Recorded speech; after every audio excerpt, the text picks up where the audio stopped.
دلتون خوب باشه.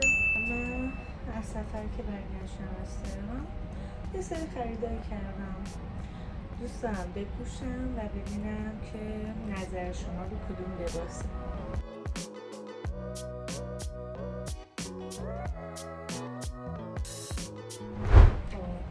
مایا اذیتمون نکن.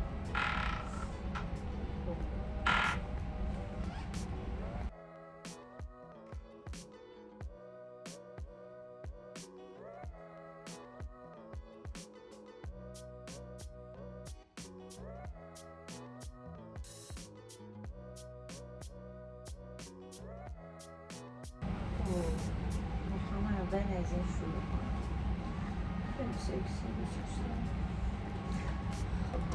برم بپوشم و بیام. چطور شدم؟ بمیرم. میرم سراغ لباس بعدی. من خیلی دوستش دارم. بپوشم بیام.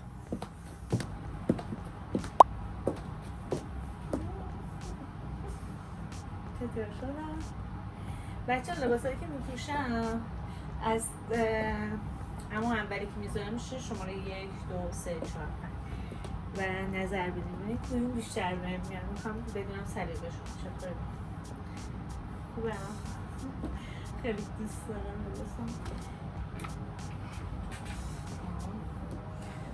مشخصه بشم اصلا نپوشیدم. دامنه رو دیدم اینو ندیدم. برم بپوشمشون بیام. اوه اینم نزدیک.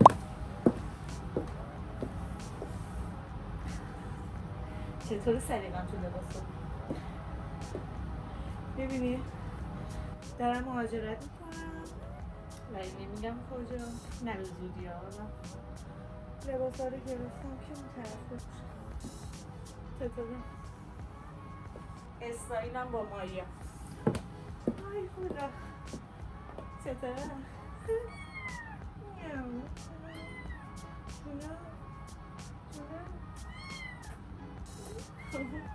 خب لباس بعدی چی باشه؟ مایه نمیتونم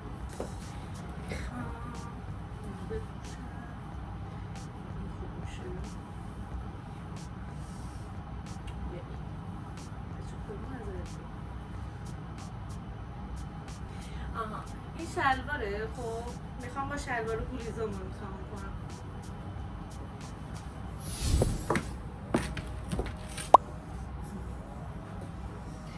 حالا نظر بدید این گولیز به این شلوار میاد یا اون مشکی. خب با این بولیز چطوره؟ بولیز قبلی یا این بولیز؟ این باری هم هست. باری هم خوب بود. اینا فکر کنم قشنگه بپوشه. خب این چطوره؟ اینم خوشگله.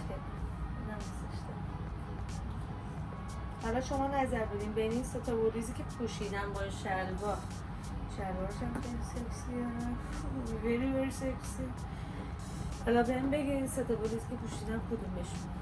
بهم نظر شما چطوره؟ خب نظرتون راجع به سفید چیه بهم میاد؟ یا اون مشکیا خوب بودن؟ بسی تغییر کردم، عمل کردم. چطور شدم؟ ببینیم بهم میاد. اینم کامنت کنیم برام. و این سفید چطوره؟ اینم خوشگله. ولی این شلوارم نمیاد درسته.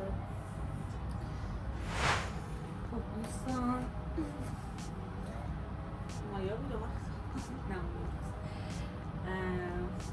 لباسا رو پوشیدم و اینکه دوست دارم نظرتون رو بگید و اینکه